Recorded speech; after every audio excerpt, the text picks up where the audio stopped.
Nandita start. Crystal field theory, last important topic इस chapter का। CFT, crystal field theory basically होती क्या है? क्रिस्टल फील्ड थ्योरी का जनरल मीनिंग होता है डी ऑर्बिटल का टूट जाना। डी ऑर्बिटल, आपको पता है कि डी, ध्यान से सुनना, डी ऑर्बिटल के 5 ऑर्बिटल्स होते हैं। डी ऑर्बिटल के 5 सब ऑर्बिटल्स होते हैं।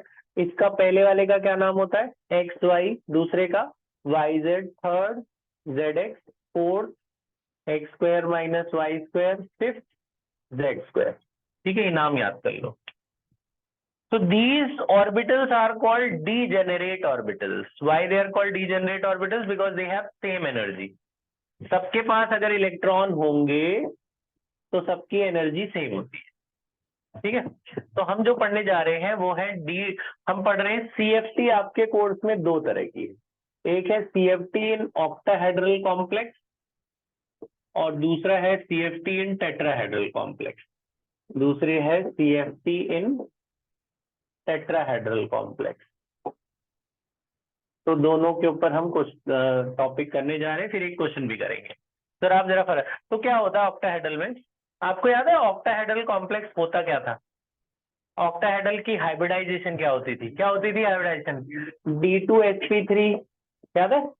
अब तो बहुत सारे कर चुके हैं हम। D2Sp3, Sp3D2 is the hybridization of octahedral complex.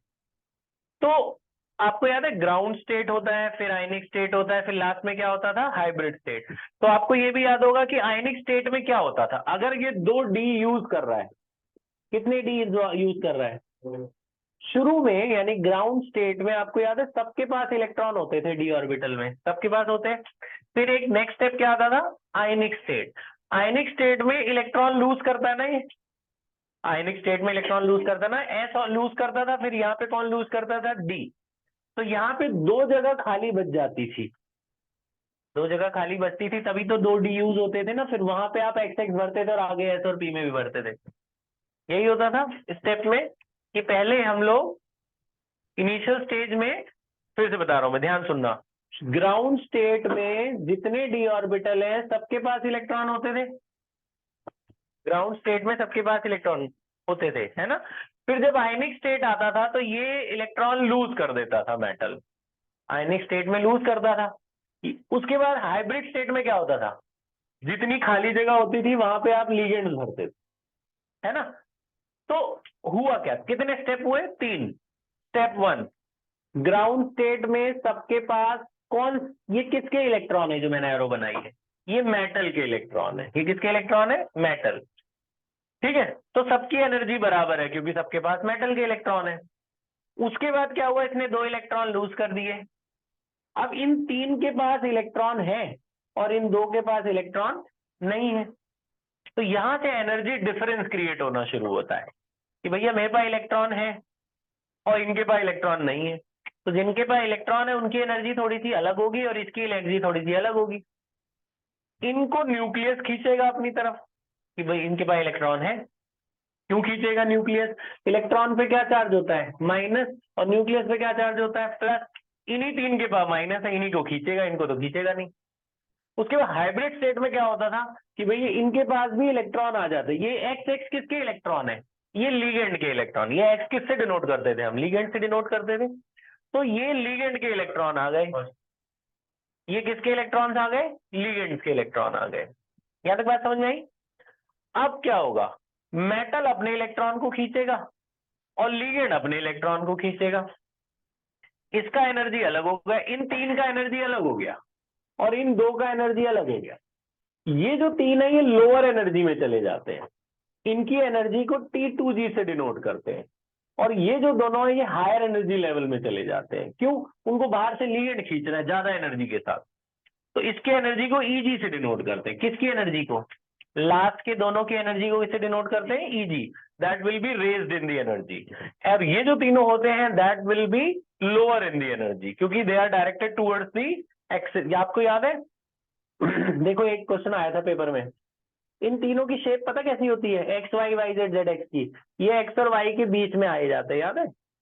ये एक्स वाई की शेप थी, एक्स वाई के बीच में आते थे, वाई जेड में यहाँ वाई जेड बना दो। इन तीनों की शेप इस जैसी होती है। तो ये बिटवीन दी एक्सिस है, दो एक्सिस के बीच में है ना ऑर्बिटल, ये तीनों बिटवीन दी एक्सिस होते हैं। और ये जो दोनों होते हैं, एक्स स्क्वायर वाई स्क्वायर का शेप याद है, ये ऐसा होता था एक्स स्क्वायर और ये Y square, X square Y square का ये शेप होता है। This is called on the axis, this is called between the axis. ये एक्सिस के ऊपर है तो ऑन दी एक्सिस, ये एक्सिस के बीच में है तो बिटवीन दी एक्सिस। तो जो बिटवीन दी एक्सिस वाले होते हैं उनको वो खींच लेता है, कौन, न्यूक्लियस, तो they will be lowered in energy. और जो ऑन दी एक्सिस वाले होते हैं ये दोनों, ये जेड के ऊपर बनता है एक्स और वाई, जो ऑन दी एक्सिस होते हैं उनको लिगेंड खींचता है, उनकी हायर एनर्जी होती है। तो ये लोअर एनर्जी और ये क्या हो गई, हायर एनर्जी। अब इन तीन की एनर्जी कम और इन दो की एनर्जी ज्यादा, लिगेंड अपने इलेक्ट्रॉन को खींचेगा, मेटल अपने इलेक्ट्रॉन को खींचेगा, खींचने के चक्कर में टूट जाते हैं, अलग अलग हो जाते हैं। कौन कौन अलग हुए, ये दोनों, यहां से टूट गया डी ऑर्बिटल, ये तीनों अलग चले गए और ये दोनों अलग चले गए। This is called crystal field splitting, this is called crystal field theory. Splitting of D orbital into two components is called crystal field theory. समझ में आया क्या क्या हुआ। पहले स्टेप में सबके पास बराबर इलेक्ट्रॉन थे, मेटल के, सबकी एनर्जी बराबर थी। अगले स्टेप में आने के बाद इन दोनों, ये दोनों खाली हो गए, लूज कर दिया उसने इलेक्ट्रॉन। अब इनमें एनर्जी, इनके पास इलेक्ट्रॉन, इनके पास नहीं है, एनर्जी डिफरेंस क्रिएट होना शुरू हो गया। अगले स्टेप में हाइब्रिड स्टेट में इनके पास लिगेंड के इलेक्ट्रॉन आ गए, लिगेंड अपनी तरफ खींच रहा है, और इनके पास मेटल के इलेक्ट्रॉन है, मेटल अपनी तरफ खींच रहा है। उस खींचातानी में ये डी ऑर्बिटल टूट जाते हैं। तो that splitting of D orbital is called crystal field theory. ये तो आप समझा लोगे अब बिना रटे उसको, है ना।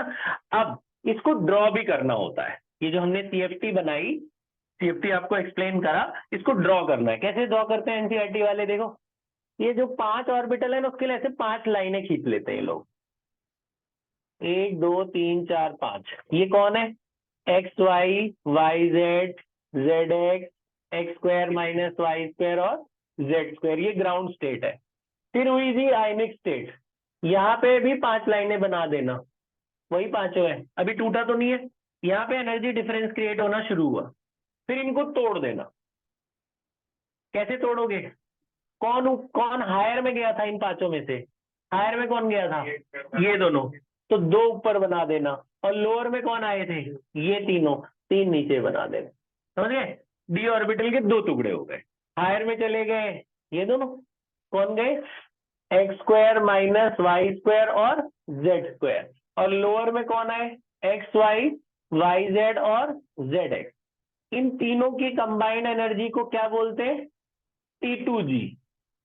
इसकी एनर्जी को क्या बोलते हैं, T2G। इन दोनों की कंबाइंड एनर्जी को क्या बोलते हैं, EG। ये लिख देना छोटा। The energy difference between these two is denoted by del O। इन दोनों के बीच का जो एनर्जी डिफरेंस होता है उसे बोलते हैं एनर्जी, डेल्टा माने energy difference. O stands for octahedral complex, ये ऑक्टाहेड्रल के लिए था ना। बीच की एक लाइन होती है, अगर ये नहीं टूटते तो ऐसे सीधे जाते। This is called barycentre, इसको क्या बोलते हैं, बैरी सेंटर। ठीक है, इसको बोलते हैं बैरी सेंटर। इसका जो एनर्जी, ये सेंटर से यहां का जो डिफरेंस होता है वो 3/5 होता है डेल नॉट का, ये ज्यादा होगा। और ये जो गैप होता है ये 2/5 होता है डेल नॉट का। ये कितना होता है, 3/5। ये कितना होता है, 2/5। किसका, डेल नॉट का। जैसे ये 100 जूल है तो 3/5 ऑफ 100 जूल, तो 3/5 ऑफ 100 कितना हुआ, 60। तो 60 जूल इसके होंगे, 40 जूल इसके होंगे। तो इसका एनर्जी 60 है, इसका 40 है, तो मैंने इसका कम है ना उससे। ठीक है, तो ये किस, ये आपका ग्राउंड स्टेट है, ये कौन सी स्टेट है, आयनिक स्टेट। और ये आपकी कौन सी स्टेट है, हाइब्रिड स्टेट होने के बाद CFT होती है, क्रिस्टल फील्ड स्प्लिटिंग होती है। समझे, ठीक है, this is the ground state. अच्छा, अब आ जाते हैं जी टेट्राहेड्रल कॉम्प्लेक्स में, इसी का उल्टा है। आपको याद है टेट्राहेड्रल की हाइब्रिडाइजेशन क्या होती थी, sp3। टेट्राहेड्रल की हाइब्रिडाइजेशन क्या होती थी। अब सवाल ये उठता है कि ऑक्टाहेड्रल में तो चलो हाइब्रिडाइजेशन में 2 D यूज होते थे, तो D टूट जाते हैं, 2 D अलग 3 अलग, तो चलो समझ में आता है। इसमें तो टेट्राहेड्रल है, इसमें तो D यूज ही नहीं हो रहा। D यूज हो रहा है, नहीं। फिर भी डी ऑर्बिटल टूट जाता है। देखो कैसे टूटता है और क्यों टूटता है। इसमें भी यही होगा, पहले ग्राउंड स्टेट बनाना, इसमें सिर्फ ड्रॉ करने को है, एक्सप्लेनेशन शॉर्ट में मैं आपको बताऊं। फिर हाइब्रिड स्टेट, आयनिक स्टेट आपकी 5, ठीक है, ये विजिबल है। उसके बाद इसमें उल्टा स्प्लिटिंग होती है। इसमें कैसे होती थी, ये दो ऊपर जाते थे और ये 3 नीचे आते थे, हायर एनर्जी में ये गए और ये लोअर में गए। इसमें उल्टा, उल्टा कैसे होगा, ये 3 ऊपर जाएंगे 2 नीचे। ये याद करने का तरीका है बेटा, ये 3 ऊपर जाएंगे और 2 नीचे आएंगे, यानी ऊपर कौन गए, X Y Y Z Z X, और नीचे कौन रहे, X square minus Y square और जेड स्क्वायर। तो ऊपर गए जी X Y Y Z Z X, और नीचे कौन रहे, X square minus Y square और जेड स्क्वायर। इनके बीच का जो एनर्जी डिफरेंस है उसको डेल टी बोलते हैं। इनके बीच का जो एनर्जी डिफरेंस है उसे क्या बोलते हैं, del T. T stand for tetrahedral, O stand for octahedral. जो डेल टी होता है, ये जो गैप है इनके बीच का डेल टी, वो इसकी एनर्जी से कम होता है। कितना होता है, 4/9 होता है डेल ओ का। This del T is 4/9 of del O. ठीक है, अब सवाल यह है कि 3 वाला ऊपर क्यों गया। हाइब्रिडाइजेशन तो sp3 थी, पी तो डी तो इस्तेमाल ही नहीं हुआ, डी कैसे टूट गया। देखो जरा, देखना इधर, sp3, पी ऑर्बिटल के बाद कौन सा ऑर्बिटल आता है, डी। पी ऑर्बिटल के पास कौन सा आता है, डी। डी के देखो ये पी है, यहाँ पे पास में पी है, पी के पास लिगेंड्स है, पी के पास ये लिगेंड के इलेक्ट्रॉन है, डी के पास तो कुछ भी नहीं है। तो ये लिगेंड्स के इलेक्ट्रॉन क्या करेंगे, जो एक जैसे एनर्जी लेवल वाले होते हैं, ये तीनों होते हैं ना एक जैसे वाले, कौन होते हैं तीनों, एक्स वाई वाई जेड और जेड एक्स, इनको अपनी तरफ खींचते हैं ये लिगेंड के इलेक्ट्रॉन। जब ये इनको अपनी तरफ खींचेंगे, जिसको भी ये खींचता है एक्स, वो हायर एनर्जी पे चला जाता है। पहले इन्होंने इन दोनों को खींचा था क्योंकि वो 2 में डी में लगे हुए थे, तो वो हायर एनर्जी में चले गए थे। अभी ये पी के पास लिगेंड के इलेक्ट्रॉन है, इसके पास कौन है, एक्स वाई वाई जेड और जेड एक्स, तो उनको खींचेगा अपनी तरफ। जब उनको खींचेगा तो ये जो 3 है ये हायर एनर्जी में चले गए और वो बेचारे वहीं रह गए, तो वो लोअर एनर्जी में रहे। क्यों, क्योंकि पी के पास ये पास है, कौन, एक्स वाई वाई जेड और जेड एक्स। तो ये डी ऑर्बिटल टूट गया इनकी वजह से। इन्होंने इनको अपनी तरफ ऑर्बिटल को खींचा, क्यों, ये यूज करेंगे उस ऑर्बिटल को। ये सब पास पास रहते हैं ऑर्बिटल, इलेक्ट्रॉन जंप करता रहता है यहाँ वहां, तो लिगेंड के इलेक्ट्रॉन यहाँ भी जा सकते हैं, इन तीनों को यूज कर सकते हैं। तो इस वजह से इनको ये खींच लेते हैं, टूट के अलग हो जाता है, और ये जो 2 है वो लोअर एनर्जी में चले जाते हैं। ठीक है, नाम इनका वही रहेगा, इसको आप ईजी ही बोलोगे, इसको T2G ही बोलोगे, सेम। अब 2 छोटे छोटे टॉपिक और है, ध्यान से सुनना। एक है स्पेक्ट्रोकेमिकल सीरीज और एक है क्वेश्चन। CFT ऑक्टाहेड्रल के बारे में थोड़ी सी 2-3 लाइनें मैं अभी लिखवा दूंगा आपको। स्पेक्ट्रोकेमिकल सीरीज क्या होती है, आपको याद है मैंने बताया था जब वीबी थ्योरी स्टार्ट हुई थी, वैलेंस बॉन्ड थ्योरी, कि ये वीक होता है ये स्ट्रांग होता है। कैसे पता चला मुझे कि ये वीक है ये स्ट्रांग है, ये थ्योरी, जैसे रिएक्टिविटी सीरीज होती थी, जो सबसे ऊपर रखते थे टॉप रिएक्टिव, जो सबसे नीचे रखते थे वो लो रिएक्टिव। ऐसी स्पेक्ट्रोकेमिकल सीरीज है जो सबसे कम है, ये देख रहे हैं सब वीक है। याद है हेलोजन मैंने बताए थे वीक होते हैं, ये सारे वीक लिगेंड है जो शुरू में रखे हुए हैं, और जो ये बाद में रखे कार्बन मोनोऑक्साइड साइनाइडीन, ये सब स्ट्रॉन्ग लिगेंड्स हैं। तो वीक और स्ट्रॉन्ग इसने बताए थे स्पेक्ट्रोकेमिकल सीरीज में, कौन वीक कौन स्ट्रॉन्ग। इसने कैसे बताए, इनने सभी लिगेंड्स में लाइट एब्जॉर्ब कराई, जो ज्यादा लाइट एब्जॉर्ब करे वो स्ट्रॉन्ग, जो कम लाइट एब्जॉर्ब करे वो वीक। तो spectrochemical series is based on the absorption of light, जिसकी लाइट ज्यादा एब्जॉर्ब वो स्ट्रॉन्ग, जो कम एब्जॉर्ब वो वीक। इसको देख के पता चलता है कौन स्ट्रॉन्ग है वे कौन वीक है। तो जब याद ना हो तो ये याद कर लेना स्पेक्ट्रोकेमिकल सीरीज, इससे पता चल जाएगा कौन स्ट्रॉन्ग लिगेंड है और कौन वीक लिगेंड है। ये बात समझ में आ गई। अब एक सवाल, एक क्वेश्चन है, ध्यान से सुनना। क्वेश्चन है 2-3 मिनट और बस। आपके डी ऑर्बिटल में 4 इलेक्ट्रॉन, मैं अभी क्वेश्चन लिखवा दूंगा, अभी मैं उसका आंसर बता रहा हूं। If in a d orbital we have only 4 electrons, ये एनसीईआरटी के एक्सरसाइज का क्वेश्चन है, उसका आंसर बता रहा हूँ, इसी से रिलेटेड है, ध्यान से सुन लेना। डी ऑर्बिटल के पास कितने इलेक्ट्रॉन है, 4, ठीक है। तो बोलेंगे क्वेश्चन है कि right what are the possible ways that these 4 electrons can move in the d orbital, explain according to crystal field theory.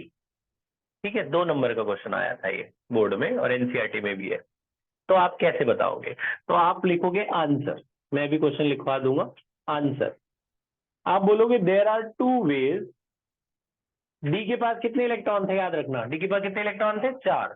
So there are 2 ways of arranging these 4 electron.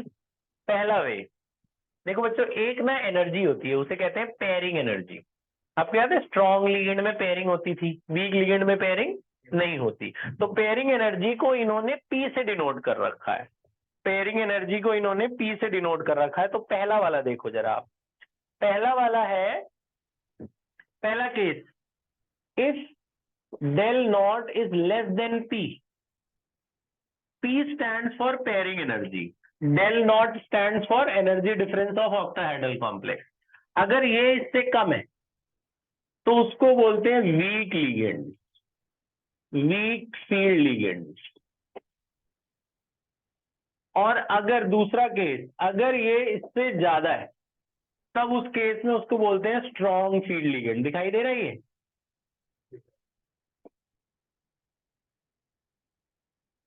पहले वाला, ये एनर्जी डिफरेंस अगर electron की energy से आपस में कम है तो उसको बोलते हैं वीक लिगेंड।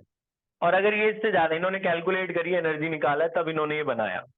तो अब क्वेश्चन ये है कि डी इलेक्ट्रॉन को कैसे फिट करें। आपको याद है डी के 5 ऑर्बिटल थे।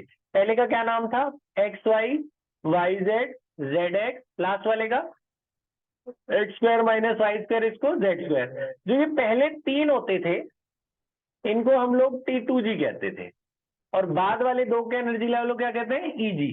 अगर मेरे पास 4 इलेक्ट्रॉन है और वीक लिगेंड है, वीक में पेयरिंग होती है, वीक में पेयरिंग होती है, नहीं होती। तो 4 इलेक्ट्रॉन कैसे भरोगे, एक एक एक भर दोगे, भरना जरा, 1 2 3 4। T2G में कितने इलेक्ट्रॉन आए, 3। तो आप ऐसे लिखोगे electronic configuration, electronic configuration. T2G के पास कितने इलेक्ट्रॉन गए, 3। EG के पास कितने इलेक्ट्रॉन गया, 1। इसे बोलते हैं इलेक्ट्रॉनिक कॉन्फ़िगरेशन। अब ऐसे लिखना होता है, CFT के टर्म में कॉन्फ़िगरेशन लिखेंगे तो ऐसे लिखेंगे, क्योंकि CFT सिर्फ इससे डी ऑर्बिटल से रिलेटेड है। तो T2G में गए 3, EG में कितने गए, 1। और अगर पेयरिंग होती तो ये खींच लेता ना, पेयरिंग होती तो 4 इलेक्ट्रॉन कैसे भरते आप, ये ट्रैक कर लेता है ना। करो बताओ, ये 4 इलेक्ट्रॉन कैसे होंगे, ये इसके साथ पेयर कर लेगा, इसके साथ पेयर कर लेगा। तो T2G में कितने इलेक्ट्रॉन आए, 2 है। T2G में कितने इलेक्ट्रॉन है, 4। EG में कितने, 0। तो इलेक्ट्रॉनिक कॉन्फ़िगरेशन क्या बनी, इलेक्ट्रॉनिक कॉन्फ़िगरेशन पूरा लिख लेना, ये मैंने शॉर्ट में लिखा। तो T2G में कितने आए, 4। EG में कितने आए, 0। तो इसे रटना पड़ा नहीं, बच्चे इसे रट के जाते हैं, रटने की क्या जरूरत है।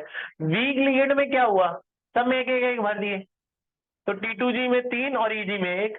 और स्ट्रॉन्ग में क्या हुआ, पेयरिंग हो गई, तो चारों इसी ने ले लिए, इसने लिए ही नहीं। अब बोर्ड वालों ने क्या किया, इस क्वेश्चन को बदल दिया, जो रट के गए थे उनके लिए। उन्होंने क्या किया, देखो अब तुम कर लोगे क्योंकि तुम्हें समझ में आ गया। उन्होंने बोला 4 नहीं है, 5 इलेक्ट्रॉन है। वो ये लिख के याद करके गए थे, वो ये लिखा है, गलत हो गया। कितने इलेक्ट्रॉन है टोटल, 5। 5 का बताओ, पहला केस बताओ 5 का, 5 बताओ, 1 2 3 4 5। तो T2G में कितने आए, 3। EG में कितने आए, 2। तो यहाँ 3, यहाँ 2। और अगर पेयरिंग होती तो 2 2। T2G में कितने आ गए, 5 आ गए। EG में कितना आया, तो रटने की जरूरत है नहीं, वो कितने भी इलेक्ट्रॉन चेंज कर दे। तो सोच समझ के करना, रटना नहीं। आए समझ में? तो अभी आपके पास 4 इलेक्ट्रॉन थे, यहाँ पे जब अभी आप नोट करोगे तो क्वेश्चन के लिए स्पेस छोड़ोगे। ठीक है, अब आप ये सारा कुछ बना लो और इस क्वेश्चन के लिए स्पेस छोड़ के आंसर लिख लो। पॉज कर दे बेटा।